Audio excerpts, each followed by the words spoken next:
안녕하십니까. 불법 묘지 이장 명령 그리고 각종 묘지 설치 허가 등에 대해서 도움을 드리고 있는 박재병 행정사입니다.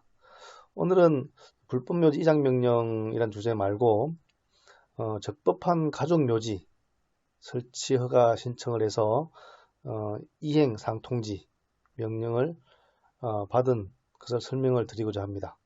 가족묘지 설치 허가 이행 상통지란 것은 결론적으로 가족묘지를 허가해 줄 테니까 법에 따른 절차에 따라서 잘 조성하십시오 라고 하는 것입니다. 가족묘지 설치 허가를 받기 위해서는 각종 까다로운 조건들이 있는데 그 중에서 가장 먼저 중요한 것이 장사 등에 관한 법률에 따라서 설치 기준을 준수해야 됩니다. 우리 쉽게 아는 인가 밀집 지역으로부터 200m 이내에는 설치할 수 없다. 도로부터는 300m 이내는 설치할 수 없다. 이런 규정부터 해서 농지라면 농지 전용 허가, 그리고 더불어서 국토계획 및 이용에 관한 법률에 따른 개발 행위 등을 받아야 되는데요. 이게 이제 각 부서로 이제 업무가 분담되어 있다 보니까 사실 장사 등에 관한 법률에 따른 가족묘지 설치 허가를 받는 데 있어서도 담당 주무관이 잘 모르면 상당히 피곤합니다. 자기 것만 하려 그러고 국토법에 따른 거 농지법, 산지법 잘 모르니까 일단 알아서 해와라 이렇게 하는 경우가 많은데, 그래서 상당히 민원인들은 힘들어하죠. 제가 전문가임에도 각 지자체마다 달라요. 얘기가 어떤 절차나 요구하는 것들이 다르기 때문에 상당히 힘듭니다. 사실 일을 하다 다투기도 할 때가 있긴 한데 다투봐야 어떻게 하겠습니까? 그분들이 요구하는 것은 어떤 재량권 범위 내에서 위급하게 요구하는 건 아니기 때문에 좀 들어줘야 됩니다. 사실은 그게 적법 절차를 어겼다 이렇게 하면 법대로 하자 이렇게 얘기할 수 있지만, 그렇지 않고 약간 애매한 한계에 있는 요구들이 많아요. 그래서 상당히 힘들 때가 있는데 그래도 어떻게 하겠습니까? 업무를 수임한 이상 끝까지 해결해 드려야죠. 그래서 오늘 가족묘지 설치 허가에 대해서 이행상통지 받은 것은 이게 결국은 거의 끝난 겁니다. 이 상황은 이행상통지까지 했다는 것은 각종 조건에 통과했다는 것이고, 또 개발 행위나 이런 거 다 받았기 때문에 이제 조금만 하면 사실 구분응성을 넘은 거예요. 그래서 요와 관련해서 간단히 한번 설명을 드리겠습니다. 참고로 사실 제가 네이버 부동산이나 이런 각종 부동산 사이트를 보면 묘지로 최적지다라고 해서 부동산을 소개하는 경우가 많은데, 각종 공인중개사 분들이나 개인들도 땅 사고 이런 거 좋은데 묘지로 좀 행정 법령을 잘 알아보고 사셔야 돼요. 장사 등에 관한 법률이나 농지법, 산지법 이런 데서 잘 알아보시고 토지를 구입하셔가지고 묘지를 조성해야지 되지, 그렇지 않고 그냥 땅만 보고 좋은 땅이네 이래 샀다가는 큰 코 다치십니다. 큰 코 다치는 건 뭐겠어요? 땅만 못 쓰는 거죠. 묘지로서는 그거밖에 없긴 하지만 그래도 그런 손해를 보게 될 수 있다는 측면에서 조심을 하셔야 돼요. 만약에 이제 그런 걸 알아보지 않고 하신다면 이런 불법 묘지 행위 처분 이런 걸 봐시죠. 허가를 안 받거나 잘못된 장소에 썼다든지 이러면은 불법 묘지 행위 처분에서 이전 명령이 나고 이행 강제금이 부과되고 이렇게 되는 경우가 있어요. 이렇게 어떻게 되느냐? 행위 처분이 있으면 날부터 행정심판 청구하고 행정소송을 청구해서 구제를 받을 수 있지만 상당히 쉽지 않습니다.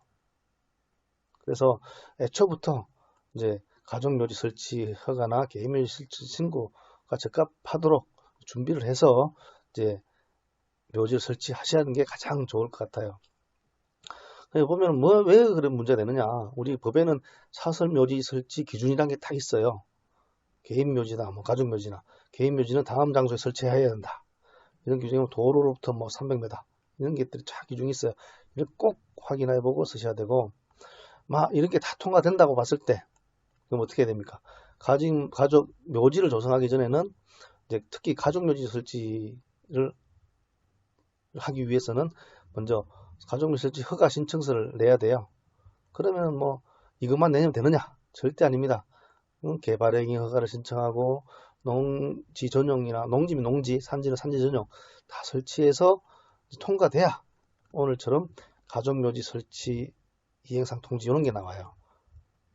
이렇게 받으면 거의 끝났지만 진짜 조심해야 되는 게 뭐냐? 법에 따라서 아까 보셨죠? 설치 기준에 따라서 이게 또 이거는 어떤 창소해준 요건이지만 여기는 보면은 뭐 붕괴 침수가 안 되는데 봉부는 몇 메타 이상 뭐 시설물은 뭐 이런 게 있어요. 그런 걸 반드시 지켜야 돼요. 안 그러면 또 누가 신고하면 또 그걸 많은 비용을 들여서 했는데 다 걷어내야 된다든지 뭐 이런 경우가 생기니까요. 반드시 그 적법하게 조성하시고 적법한 허가를 받아서 꼭 물어보시고 이렇게 해야 됩니다. 오늘도 제가 뭐 지금 허가 받으신 의뢰시 하신 분한테 다 신신당부를 했어요. 절대 욕심 부리지 마십시오. 결국 그게 뭐 조상들을 위해서 하는 거지만 절대 나중에 2번